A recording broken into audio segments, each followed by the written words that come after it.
Welcome to the Industry Experts panel at PortfolioWealthGlobal.com. My name is Michelle Holliday. Today we are welcoming one of the most popular guests within the world of economics, Dr. MARC FABER. Dr. FABER is the publisher of the Gloom, Boom, and Doom Report newsletter. He is also the director of the MARC FABER Ltd., which acts as an investment advisor and fund manager. He is also the author of several amazing books, among them The Great Money Illusion, The Confusion of Confusions, and Tomorrow's Gold, Asia's Age of Discovery. Dr. FABER is a renowned investment advisor who has been sought for many years by the mainstream media because of his economic expertise. In today's interview, we will be touching upon many key elements of investing, and everyone here is very honored and excited to have him on the show. The founder of Portfolio Wealth Global, Tom Beck, actually assisted today in formulating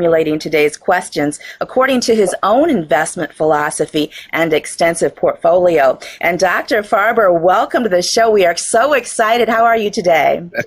Fine, thank you. And yourself? Oh, great, great. This is perfect, and perfect timing with the economy, the craziness out there. Dr. FABER, we want to start off with the latest economic growth numbers.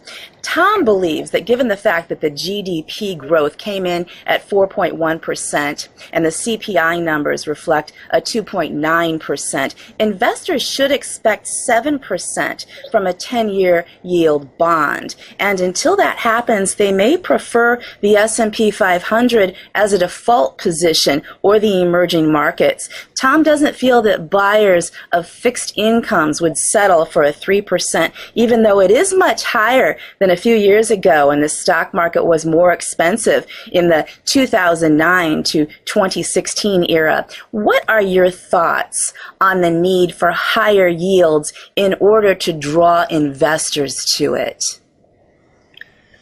Well, first of all, I don't pay that much attention to GDP, because GDP is just one measure of economic well-being.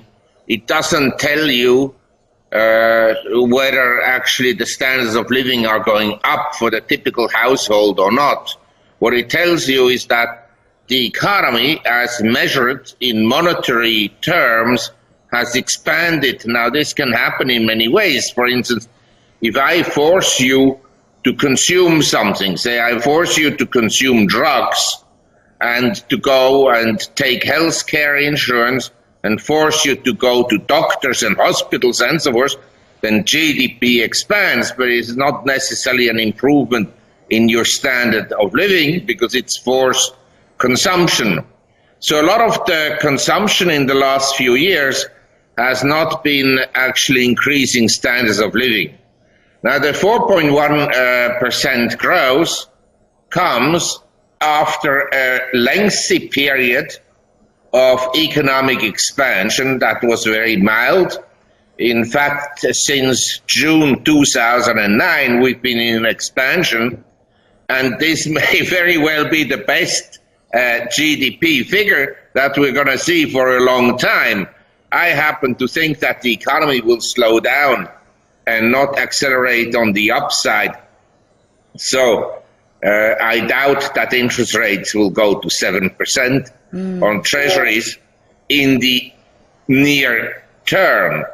Now, whether in 5 years from now or 10 years from now, treasury yields will be at 7%, or maybe 10%, or maybe 50%, who knows? That we don't know. But for now, I would essentially assume that with 3% yield on 10 years treasuries, the economy is going to slow down considerably, because you just said interest rates were much lower a few years ago. In fact, in July 2016, the 10 years yield bottomed out at 1.38%. So we've more than doubled, and I think that this is having an impact on the economy, also via the dollar strength, because a very strong dollar is a symptom of global liquidity tightening. In other words, there's less money flowing around, which is not particularly good for asset markets.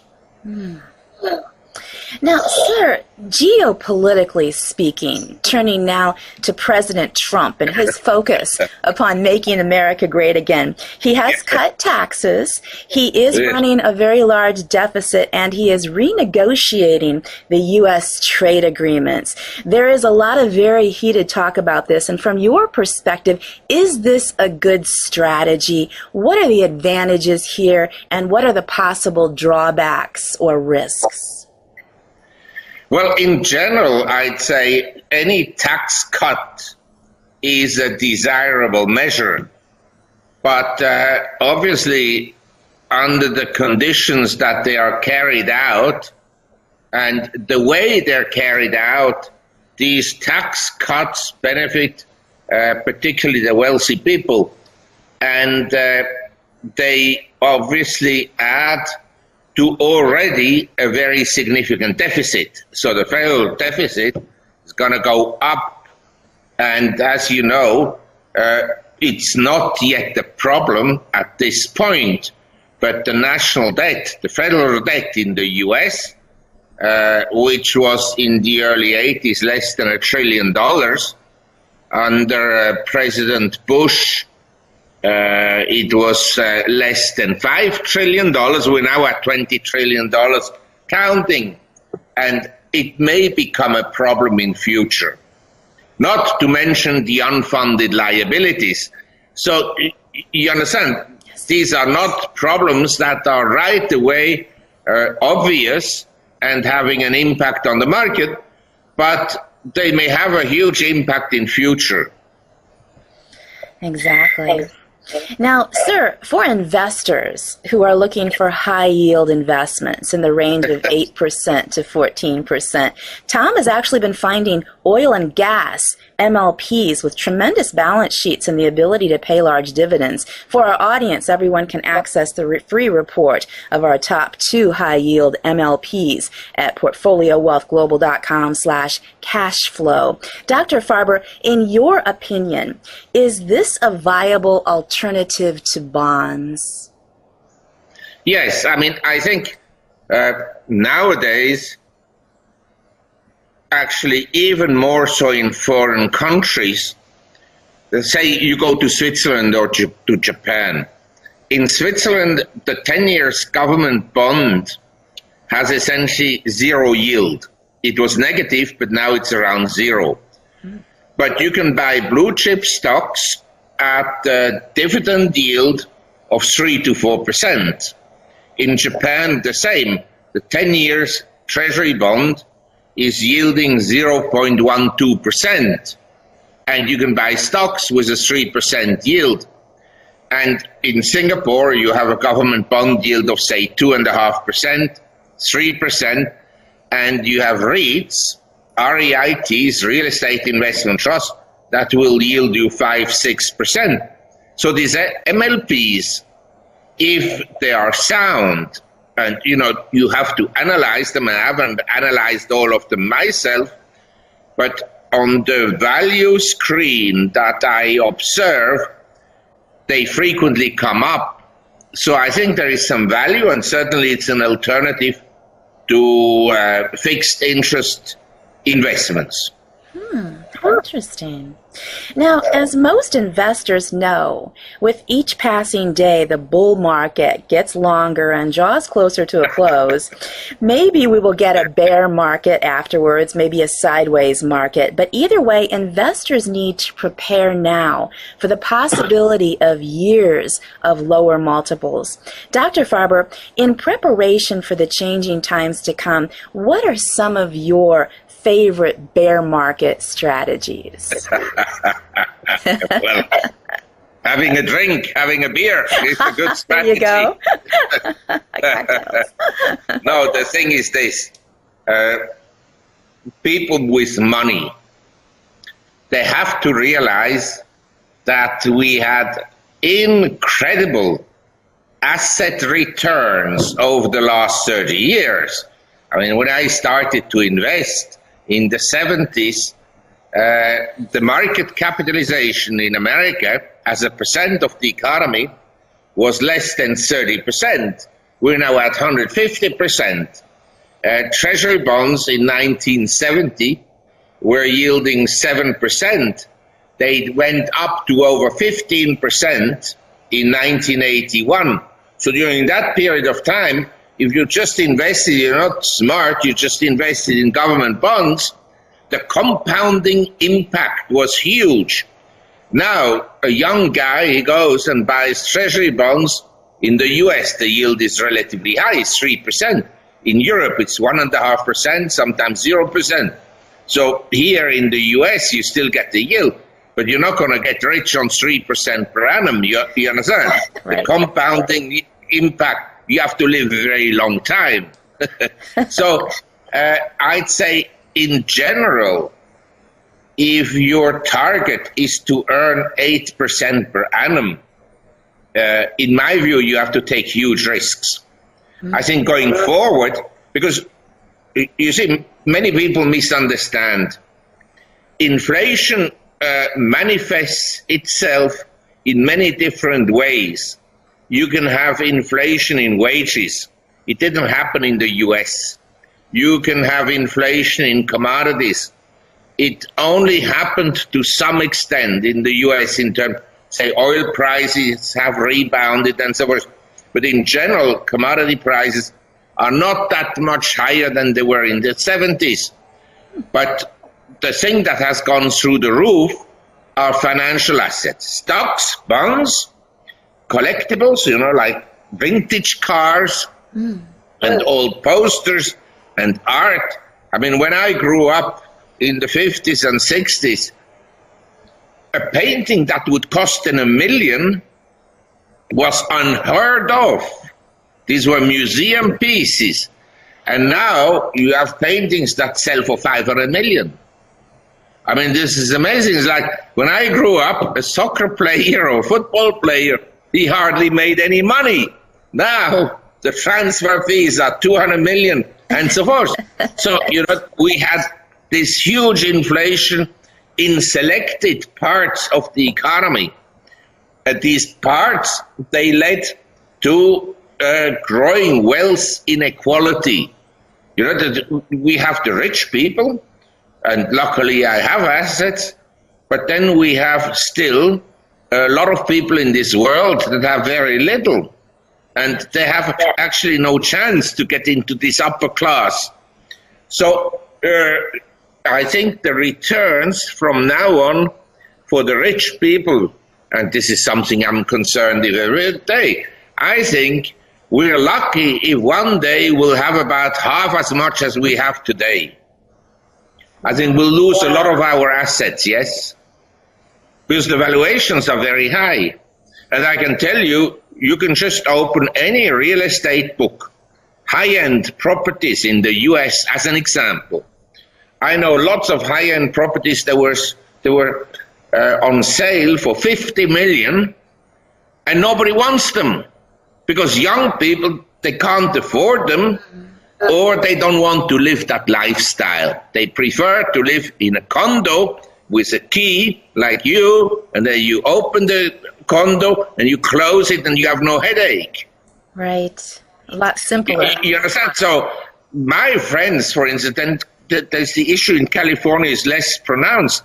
But a friend of mine, he has a big property in New Hampshire.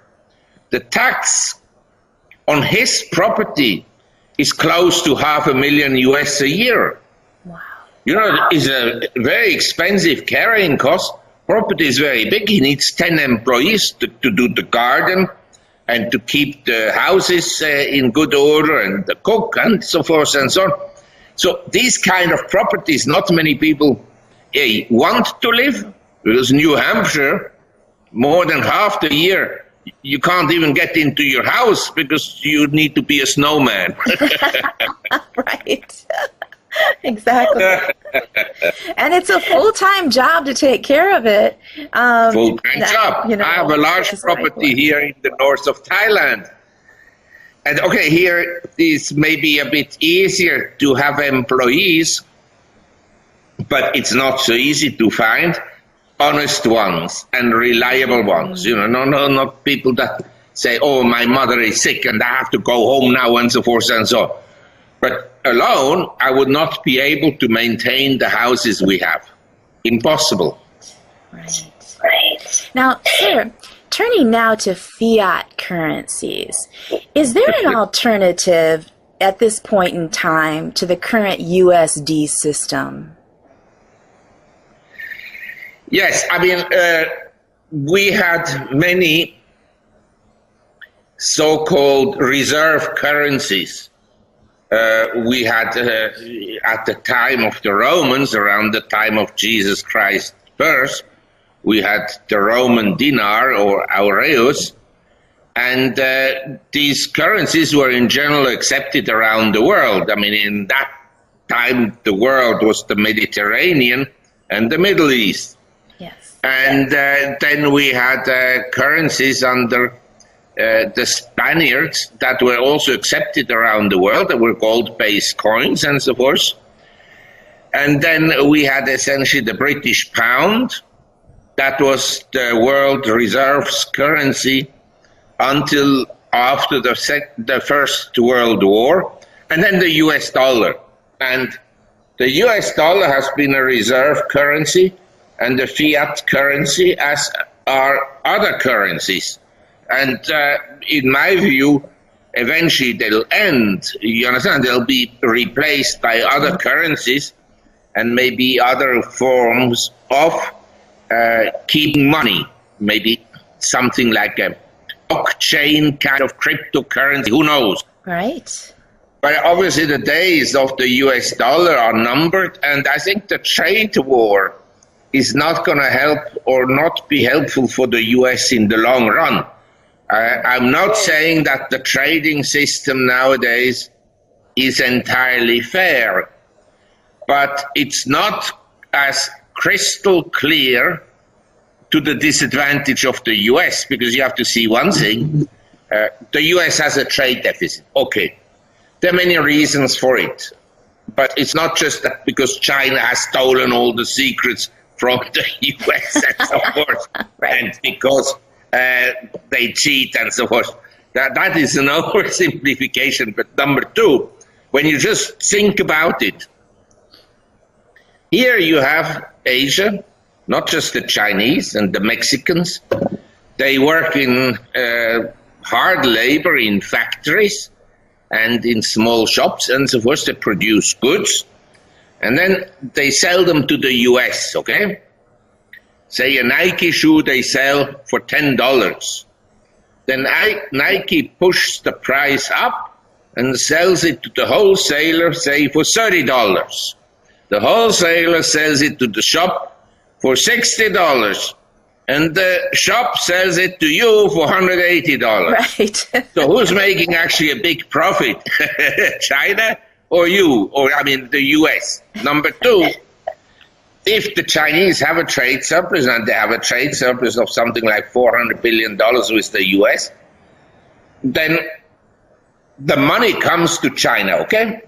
It accumulates in their reserves, and then these reserves flow back to the US, and they buy treasury bonds, treasury bills, US stocks, US corporations, US real estate. Without the Chinese players in California, the real estate would collapse.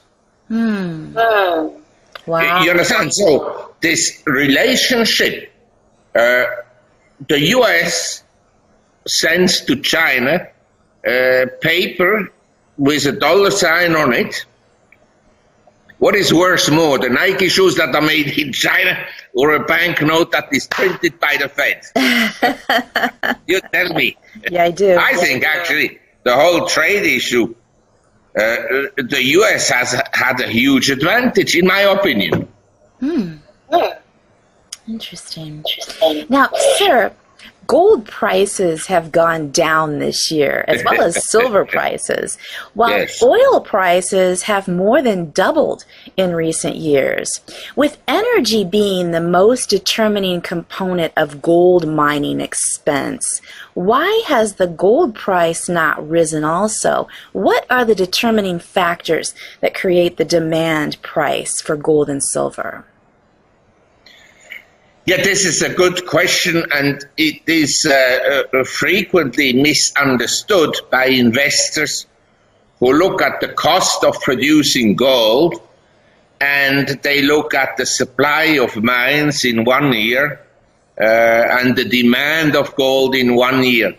You see, the gold is a different commodity from and wheat, corn, soybeans, sugar, and so forth, in the sense that every ounce of gold that has been produced for the last 5,000 years since the times of Babylon and King Solomon still exists. It hasn't vanished, right. You understand? Right. Mm-hmm. Whereas if you drink a Starbucks coffee, once you drank your coffee, that coffee has vanished into your stomach. Right. And so this is a big difference. The price of gold is determined by jewelry demand, industrial demand, but principally by the psychology of people. If they feel insecure about whatever it is, they may buy gold. Now, what happened in the last 2 years, to some extent, is certainly this year the dollar has been strong. And number two, cryptocurrencies came up. So a lot of people that normally would buy gold, they speculate in cryptos. Right. Blockchain. So the price of gold and platinum and silver has gone down. It's still higher than in December 2015 and still much higher than it was in 1999. Mm-hmm. So over a long period of time, it was actually quite a good investment. And I'm not suggesting to you or to anyone to put all his money into gold. But when you think about it, what is a hedge? We live in a time of great financial instability. Right. You know, we have a financial bubble in the world that is much bigger than the real economy. And so if you want to hedge and you talk to me about what should people do if you assume that at some point there is a bear market, well, I assume there will be a bear market still in my lifetime. It's not that long anymore, but it's still in my lifetime. So I want to at least hold some gold. And for an insurance policy, I'm not saying it will go up, but when everything will be bad one day, if I have a bar of gold and so forth, it will have some value, you understand? Mm-hmm. And I can sell it at the gold shop or somewhere and liquidate it. I'm not sure how much stocks and bonds will be worth one day. Right. It's a safety valve. Now, sir, while we're on the topic of gold, we want to briefly mention to our audience that everyone can get a free copy of the world's most extensive gold investment report at portfoliowealthglobal.com/gold playbook. Dr. Farber, we have seen many quote-unquote gurus talking about $5,000 gold, $10,000 gold, even $50,000 gold. Is this a possible scenario, or has the 2008 scare been largely avoided to enable the current debt bubble that you were just speaking of to continue for another 10 to 20 years without any severe ramifications? Well, again, this is a very good question, and it's not, say, easy to answer it in just 2 minutes. Mm. But basically, we have this credit bubble. You know, when I look at how much credit at the end of the 1970s, the total amount of credit in bonds globally was less than $1 trillion. Today we're at something like $180 trillion. So we had this huge. I mean, it was a bond issue in those days in the 70s. A large bond issue was 50 million to 75 million. Nowadays, $1 billion is regular. Sometimes countries are issuing $5 billion worth of bonds in one go. The deficit in the US is over $1 trillion annually. I mean, these are unheard figures. And if you had told someone in the 70s, when the Dow Jones fluctuated between, say, 500 and 1,000, that the Dow would go over 20,000, he would have said, "You are cuckoo, you are nuts, you are nuts." So we had this huge financial inflation, and it is entirely possible that it continues. You know, the Dow could essentially go to 200,000, 2 million, depends on how much money you print. But in real terms, it may not go up. It's like, if you look at, say, the high inflation period in Latin America in the 1980s, the stock markets of Mexico, Brazil, Argentina, they went all ballistic in local currency, but the currency collapsed. And so in real terms, in dollar terms at that time, these markets didn't go up, they went down. So you could have essentially a period of time where stocks go actually up, but they go down if you measure them in gold. You know, you can measure the Dow Jones against gold, or the S&P against gold, or against Bitcoin. So we don't know all these things. We know that the markets are manipulated, maybe not purposely, but probably purposely, by central banks that print money and keep interest rates artificially low. Dr. Faber, yeah, we hear that all over, the manipulation, not just in money, but in precious metals, just all across the board. Now, in your opinion, from your point of view, is the United States still the best place to do business? Not in my opinion. I was born in Switzerland. I grew up in Europe.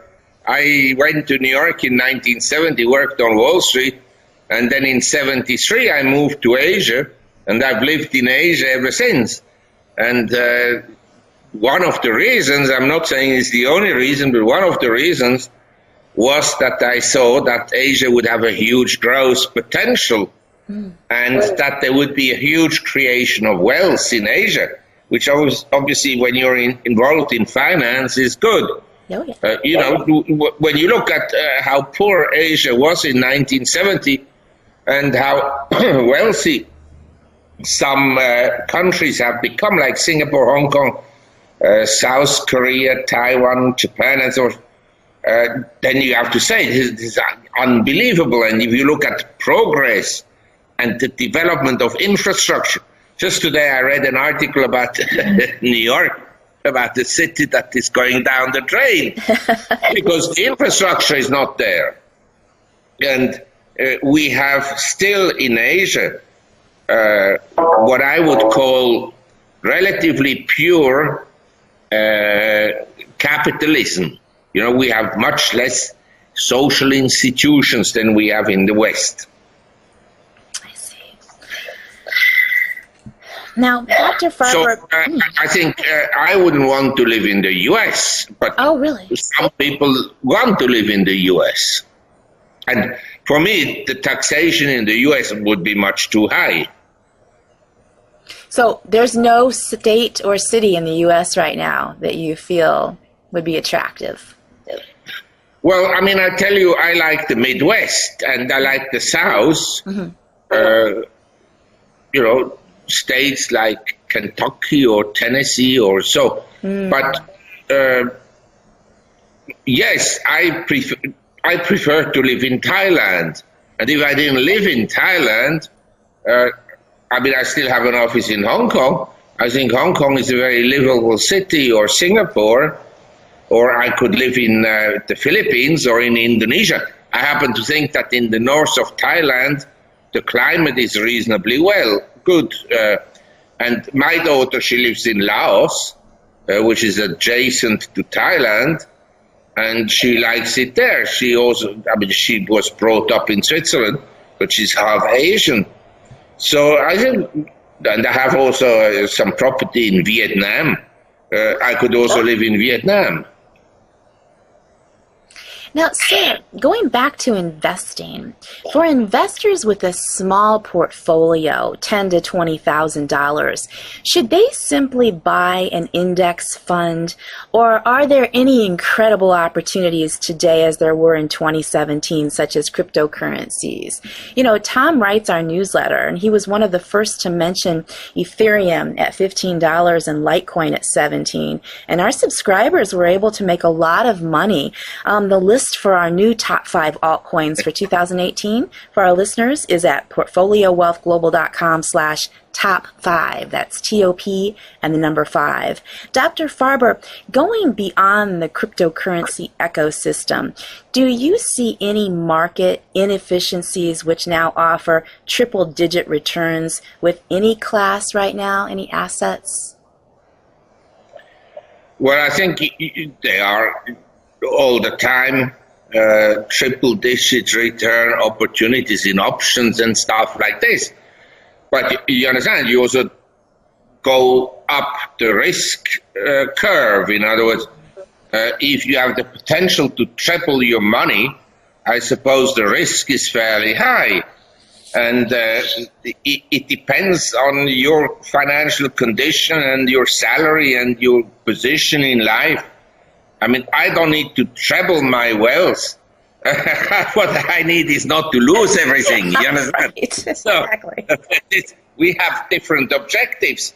Now, if you're young and you have a secure job and you have $20,000 and you want to roll the dice, I'm not sure what is better, to go to Las Vegas or to Macau or to buy some of these investments that can yield these very high returns. But I'm sure there are still opportunities with investments that will provide you high returns. I'm talking, generally speaking, that assets, you see, when I started to work, salaries were high relative to assets. In other words, I got a salary, and with that, I could buy the Dow Jones. I would have had to work 25 hours to buy the Dow Jones. Now I have to work on 150 hours to buy a Dow Jones. So in other words, at the time in the 70s, salaries were high and assets low. Wow. Same for real estate.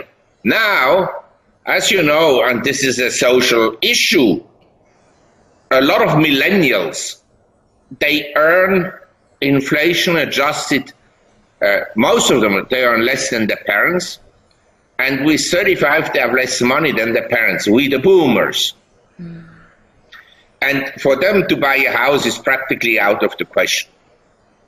Yeah. They can stay with someone, they may, they stay with someone, they share a house or share an apartment, 4 people in the same apartment. One sleeps during the day, the other one in the evening, and so forth. Maybe it's a fun life, I don't know. So this is a different lifestyle. And but in general, asset prices, the Dow, the S&P at this level, S&P 2,800, is relatively high. The bond at a yield of 3% is not a disastrous investment, in my opinion, but it's not going to make you rich. And if you buy a condo somewhere, and you're probably sitting somewhere in Los Angeles, as you know, Los Angeles has very high condo prices at the present time. And if you go a bit south of Los Angeles to, say, Newport Beach, Huntington Beach, Long Beach, it's very expensive. These are pricey property markets, like along with San Francisco and Seattle. So for young people to buy that, he has to then take a large mortgage, and it becomes an expensive proposition. I mean, I've been on Manhattan Beach and so forth, and Newport Beach, small houses on the beach. I mean, these are not fancy Beverly Hills mansions that cost $2, $3, $5 million. Unbelievable. It's outrageous. Now, lastly, sir, what is the significance of dividends in investments? Well, this is now for investors, and I'm not talking here about speculators. It's a very interesting aspect. Dividends and compound annual returns. Do you understand? If you invest your money, $1 at 5% compound, after 100 years, you will have over $100. Do you understand? Mm-hmm. So 5% compound yield is like this famous example of the man who invented the chessboard. He said to the emperor, I just want to have one rice corn on the first field and two on the next field. You know, the compounding interest is incredible in the long run. And nobody has ever made 5% per annum over like 1,000 years. That doesn't exist. Wealth has been continuously destroyed by wars and currency reforms and so forth.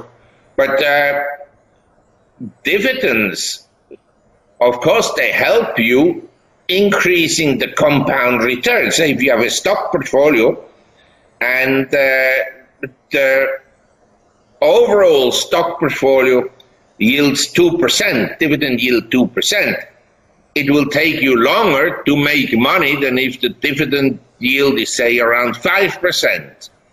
And the beauty of dividend yields is, of course, dividends can be cut, and occasionally they are being cut. But in a downturn, frequently the stock will go down, but the dividend will not be cut. And so as the stock price goes down, you get the dividend and you can buy more shares, but at a lower price. This is essentially what you want as an investor, is to buy with the same amount of money as much stock as you can. Yes. So I'm in favor of essentially buying stocks with a high dividend, yes. I think for most people in life, the most important strategy is not to lose any money, because people, through greed and through all kinds of crazy ideas which they hear at cocktail parties or from friends and so forth, they always buy stuff and then they lose a ton of money. And to lose 50% of your money, in order to make it back, you will have to make 100%. You understand? A loss is a loss. To make it back is not so easy. Right. So it's stay away the from same. You lose your boyfriend, to find a new one is maybe not so easy. Exactly. Dr. Farber, this has been an amazing interview. Thank you so much for coming on this show. Please tell us all about your gloom, boom, and doom report, as well as your books and how everyone can follow your work. Well, basically, I have two reports. One is the gloom, boom, and doom report. It goes out by mail. It's a written report. It's mostly essentially for wealthy people and for financial institutions, because it's not, to buy this stock today and sell that one tomorrow. Oh. Then I have a website report that is more market timing related, whereby I don't know any market timer who is always right. But anyway, that is a more timely letter. That is a website report that you can subscribe on the gloomboomdoom.com. And the book is now a little bit out of order because I wrote the last one in 2001, which was, the title was Tomorrow's Gold, Asia's Age of Discovery. But it was basically, the theme was that the rise of China as an economic power would drive up the demand for commodities, And it would also lead to, and as a result, drive up the demand for commodities and also the prices of commodities. And that it would lead to new geopolitical realignments that say Asia and the whole world, which was very America-centric, would become much more China-centric. And today China has larger trading relationships than the US. China has trading relationships that are larger than the US with 124 different countries. So in Asia, when I arrived in Asia in 1973, people used to say, well, when the US sneezes, Asia catches a cold, because all the exports went to the US. Nowadays, all the countries have larger exports to China than to the US, all of them. The last one was Vietnam. That now has also been overtaken by China. So geopolitically, they're now much more tied into the Chinese sphere of influence. Wow. And you can see it. I mean, I travel a lot. I live here in the north of Thailand. 30% of tourists in Thailand are from China. You take the Chinese tourists away, the whole hotel industry collapses. Yes, same in Vietnam, same in the casinos, everywhere. The Chinese, they have 140 million Chinese traveling outside China every year. 140 million. That's amazing. Amazing, you know. But it's amazing because in the year 2000, that's not that far back, there were only 10 million, and in 1985, only 1 million. You have to see up the growth. Wow. Yes. Now, what do you attribute to that tremendous growth in comparison to? The thing is, this country had been kept down under communism, and they started from a low level. But the Chinese are very hard-working people, and they had a high propensity to save. And when they save, and then they travel, and they save, and they invest, and they save and gamble, and so on. But it's a very hard-working country. It may change over time, but you know, in this whole trade war, you also have to consider who is more able to withstand hardship. You understand? The Russians and the Chinese, prosperity is an unusual state in their history. Wow. So they are used to hardship. So to go back to hardship is maybe easier for them than for us in the Western world. Oh my, isn't that the truth? We're not used to it at all. So these are all things that one has to consider when making judgments about who will have more damage if there is a trade war. Yeah, I think China will have damage, but I can tell you, so far, the tariffs have actually been bad for the US. Steel prices have gone up a lot. Soybeans are not being sold. Now they have to bail out the farmers, and so forth and so on. Wow. So it's not clear-cut, we will win and they will lose. Every war, both lose, some less than others. Yes. Sir, this has been fascinating. Thank you so much for taking the time to come on the show today. You're welcome. Bye. Goodbye. Dr. Marc Faber, investment advisor, fund manager, author, and the publisher of the Gloom, Boom, Doom Report. For the Industry Experts panel, I'm Michelle Holliday at PortfolioWealthGlobal.com.